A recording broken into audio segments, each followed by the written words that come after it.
ഇടോ ആ മഹാരാജ ടാക്കീസ് അടിച്ച് പൊളിച്ച് പുതിയ പ്ലാൻ പ്രകാരം ഒരു AC DTS തിയേറ്റർ ഈ മൂർഖൻ പറമ്പിൽ പാപ്പച്ചൻ പണിതിരിക്കും.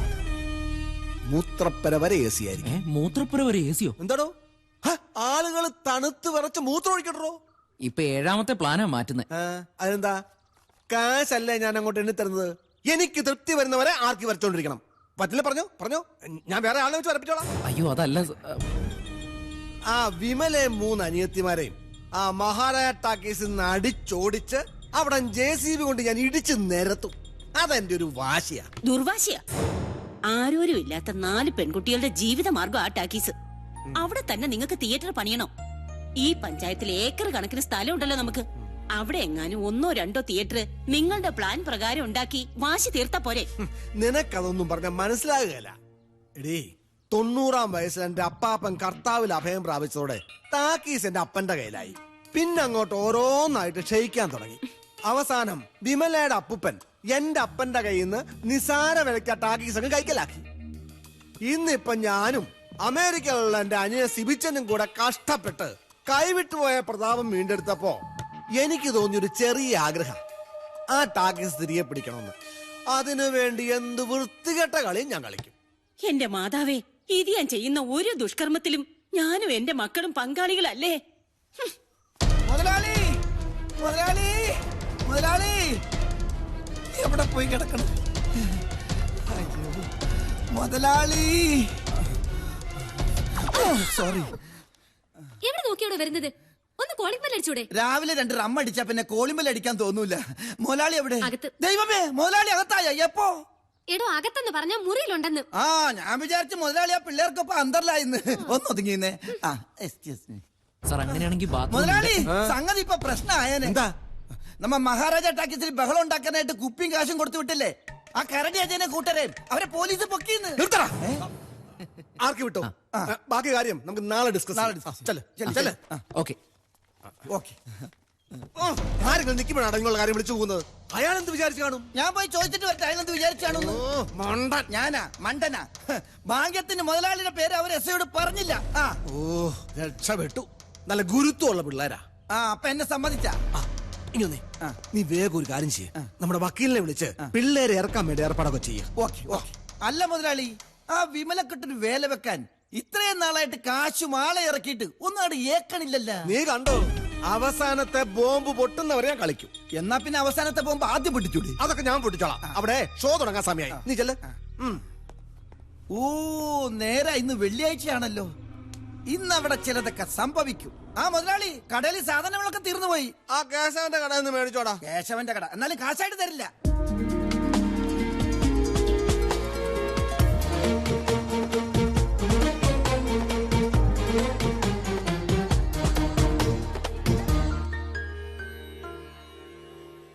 അമ്മേ വിമലേച്ചി,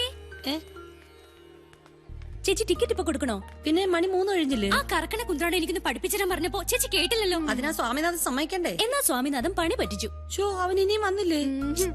എന്റെ ദൈവമേ. ഷോ ഇന്നാണെങ്കി നല്ല കളക്ഷൻ കിട്ടുന്ന ദിവസമാ. എന്തുറപ്പിലാ ടിക്കറ്റ് കൊടുക്കുന്നേ? എന്തെങ്കിലും ഒന്ന് കിട്ടാൻ കാത്തിരിക്കുവാ നാട്ടുകാര് നമ്മുടെ മെക്കിട്ട് കയറാൻ. ഷോ വായാടി ജാനകി മക്കളും വന്നിട്ടുണ്ട്. വഴക്കിനുള്ളൊരു വഴിയായി. നമ്മൾ എന്ത് ചെയ്യും ഇടമേ? എന്ത് പറ്റി? ഇന്ന് മാറ്റിനി ഇല്ലേ? സ്വാമിനാഥൻ വന്നിട്ടില്ല അച്ഛനെ. അവൻ പണ്ടേ അങ്ങനെയാ. അവന്റെ ഒക്കെ കയ്യും കാലും തല്ലി ഓടിച്ച് പള്ളേക്കളേണ്ട സമയം കഴിഞ്ഞിരിക്കുക. പുതിയ പട മാറ്റിനി കഴിഞ്ഞ് ഡോക്ടറെ കണ്ടിട്ട് വീട്ടിലേക്ക് പോവാന്ന് വിചാരിച്ചതാ. ചേച്ചിയോട് എത്ര തവണ പറഞ്ഞിട്ടുണ്ട് ആ അഹങ്കാരി വിട്ടിട്ട് വേറെ ആരെങ്കിലും വെക്കണോന്ന്. അവന്റെ ഭാവം കണ്ടു കഴിഞ്ഞാ അവൻ ഓണറും നമ്മളൊക്കെ അവന്റെ വേലക്കാരാണെന്ന് തോന്നുക. ആ വിചാരമൊക്കെ അവന്റെ മനസ്സിരിക്കത്തേ ഉള്ളൂ. ആ പറഞ്ഞത് ശരിയാ. ഇവിടെ മര്യാദക്ക് പണിയെടുക്കാൻ പറ്റുമെങ്കിൽ ചെയ്താ മതി. ഈ പറഞ്ഞത് അവന്റെ മുഖത്ത് നോക്കി പറഞ്ഞാൽ കാര്യം നടക്കും. ഞാൻ പറയും. എനിക്കെന്താ അവനെ പേടി? എന്നാ ഒട്ടും താമസിക്കണ്ട, ഉടനെ വിളിക്കാം അവന്റെ കുത്രാണ്ടത്തിലേക്ക്.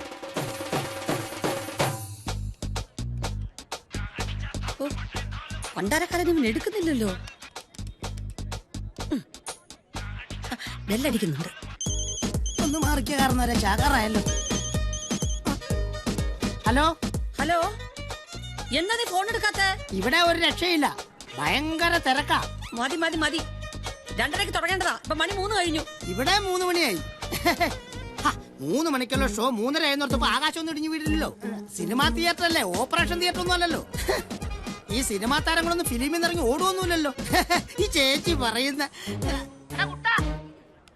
ഓ ഓപ്പറേഷൻ തിയേറ്റർ ഒന്നും അല്ലല്ലോ, സിനിമാ തിയേറ്റർ അല്ലേന്ന്. പിന്നെ വലിയൊരു നാക്കുള്ളതുകൊണ്ട് ജീവിച്ചു പൊയ്ക്കോളും. ആ എന്ത് പറഞ്ഞു മോളെ? ആ വന്നോണ്ടിരിക്കാന്ന്, ഉടനെ എത്തും. ഓ സമാധാനായി. ഒരയൽവാസി എന്ന നിലയിൽ എനിക്ക് ആദ്യത്തെ ഷോ തന്നെ കണ്ടില്ലെങ്കിൽ വലിയ പ്രയാസാണ്. കുറെ കാലമായിട്ടുള്ള ശീലല്ലേ. ആ തുടങ്ങുന്നതിന് മുമ്പ് ഞാൻ വരാം. ആ മോളെ എന്റെ സീറ്റ് ചില സീറ്റ് അറിയാലോ, ആ. ഒഴിച്ചങ്ങിട്ടേക്കണേ. അത് ഞാൻ ഏറ്റു. ഐഡമേ ടിക്കറ്റ് വെക്കാനുള്ള ഏർപ്പാടുണ്ടാക്ക്. ആൾക്കാരൊക്കെ നിൽക്കുക. ഞാൻ പിള്ളേരെ വിളിച്ചോണ്ടേ. ഓ എന്റെ ദൈവമേ, ഒരു ടാക്സി നടത്താൻ പെടുന്ന പാട്. ആ റെക്കോർഡ് ഇട്ടല്ല, കാണിച്ചു തരാ. ഈ മഹാരാജ ടാക്സി കയറി പണം കാണേണ്ട വല്ല കാര്യമുണ്ടാ? ഇവിടെ നിന്ന് 4 ദോശയും 2 ഓംലെറ്റും കഴിക്കുന്ന ഈ ആരോഗ്യത്തിന് നല്ലതല്ലേ? അല്ലാതെ കയ്യിൽ നിന്ന് കാശ് മുടക്കി ടിക്കറ്റ് എടുത്ത് മൂട്ടകടിയും കൊതുകടിയും കൊള്ളേണ്ട വല്ല കാര്യമുണ്ടാ? പോരാത്തനി എലി ശല്യം വേറെ. എലിയുടെ കടി കൊണ്ട് എത്ര പേരെ ഇടങ്ങേറായെന്നറിയാമോ? നമ്മുടെ സർക്കാർ ആശുപത്രിയിലാണെങ്കിൽ ഡോക്ടർമാരുമില്ല, മരുന്നുമില്ല, ഒരു പുണ്ണാക്കുമില്ല. വടിയാകാൻ വേറെ വല്ല മാർഗം വേണ? നമ്മുടെ ഭാരതം പറഞ്ഞാലും കാര്യമില്ലായില്ല. അങ്ങനെ പറ. അതുകൊണ്ട് നാട്ടുകാരായ നമ്മളെല്ലാവരും ഒറ്റക്കെട്ടായി നിന്ന് സമരം ചെയ്തിട്ടാണെങ്കിലും ഈ ടാക്കീസ് പൂട്ടിക്കണം. ചേട്ടാ 100 രൂപയ്ക്ക് ചേഞ്ച് തരുമോ? എന്തിനാ? ബൈക്ക് പാർക്ക് ചെയ്യാനാ. പടം കാണാൻ വന്നതാണല്ലേ? അതെ. നിങ്ങളെ കണ്ടപ്പോ 6 മാസം മുമ്പ് നടന്നൊരു സംഭവം ഞാൻ ഓർത്തുപോയി. അന്ന് ഇതേപോലെ മാറ്റിനിക്ക് ഇതേ പ്രായത്തിലുള്ള 2 പിള്ളേര് ചില്ലറക്കായി ഇവിടെ വന്നു. മാറ്റിന് തുടങ്ങി ഒരു അരമണിക്കൂർ കഴിഞ്ഞപ്പോ തിയേറ്ററിനകത്തുനിന്ന് ഭയങ്കര ഒരു ഒച്ചയും ബഹളം കേട്ടു. ഞാൻ ഓടിച്ചു നോക്കിയപ്പോ 2 ശവശരീരങ്ങളായിരുന്നു. എന്റെ കയ്യിൽ നിന്ന് ചില്ലറ വാങ്ങിപ്പോയ ആ 2 ചെറുപ്പക്കാരുടെ വിറങ്ങലിച്ച ശവശരീരങ്ങളായിരുന്നു. എന്തുപറ്റി? കടിച്ചു. ആര്? വെമ്പാലമൂർഖൻ. എന്നിട്ട് വിനോദയാത്ര സിനിമ കാണാൻ വന്ന പിള്ളേരെ വിലാപയാത്ര കണ്ടുകൊണ്ടാണ് ഞാൻ പോകുന്നത്. ഒരു കാര്യം ഇപ്പൊ മനസ്സിലായി. നിങ്ങളെയൊക്കെ വിഷമുള്ള പാമ്പ് ഈ ടാക്കീസിൽ എന്തായാലും ഉണ്ടാവില്ല. എന്നാ പിടിച്ചേ, ചില്ലറയില്ല. പോ ചെല്ല് പോടാ. ഒരു നല്ല കാര്യം പറഞ്ഞു കൊടുക്കാന്ന് പറഞ്ഞപ്പ വന്നേക്കണ്. ഒരു വിധത്തിൽ നിന്നു. വാ വാ, ഇന്ന് ഷോ നടക്കുന്ന എനിക്കൊന്ന് കാണണം. സ്വാമിയേ ശരണമയ്യപ്പ. ഇങ്ങോട്ട് നോക്കടാ താടി. നീ ആർക്കിട്ടാണ് ശരണം വിളിച്ചെന്ന് എനിക്ക് മനസ്സിലായി. ഒരു കാര്യം ഞാൻ പറഞ്ഞേക്കാം, ഇനി എനിക്കിട്ടെങ്ങാനും നീ ശരണം വിളിച്ച നിന്റെ മുതലാളിയുടെ കാലും കഴിയുമ്പോ ഞാൻ ഓടത്തുള്ളൂ. എടാ കോപ്പറേറ്ററെ, ഈ ചന്തയുടെ കൈകൊണ്ട് നിന്നോട് മറുപടി പറയാൻ അറിയാൻ പാടില്ല. നീ പറയടാ. നീ അധികം നാളിവിടെ പണിയെടുക്കില്ല. ഇതിനകത്ത് തൂങ്ങി ചത്തിട്ടാണെങ്കിൽ ഈ ടാക്കീസ് ഞാൻ പൂട്ടിക്കും. ടാക്കീസ് പൂട്ടില്ലടാ, പക്ഷെ നിന്റെ ഈ പേട്ട് തട്ടുകട പൂട്ടും. പോവാടാ. എന്താന്നറിയാം, മാറ്റിന് തുടങ്ങാൻ സമയം. നമുക്ക് ഇന്റർവെല്ലിൽ കാണാടാ. മിക്കവാറും ഇവന്റെ കൈ ഞാൻ തല്ലി ഒടിക്കും. പിന്നെ ഇവൻ എങ്ങനെ സിനിമ കറക്കുന്ന എനിക്കൊന്ന് കാണണം. ചേട്ടാ കുറച്ച് സാമ്പാർ തരുമോ? 6:55 തുടങ്ങിയതാണല്ലോ സാമ്പാർ വിഴുങ്ങാനായിട്ട്. ദോശ ബാക്കി ഇരിക്കില്ലേ, പിന്നെ എങ്ങനെ കഴിക്കുന്നത്? 2 ദോശ മേടിക്കും, 2 ലിറ്റർ സാമ്പാറും കൂടി.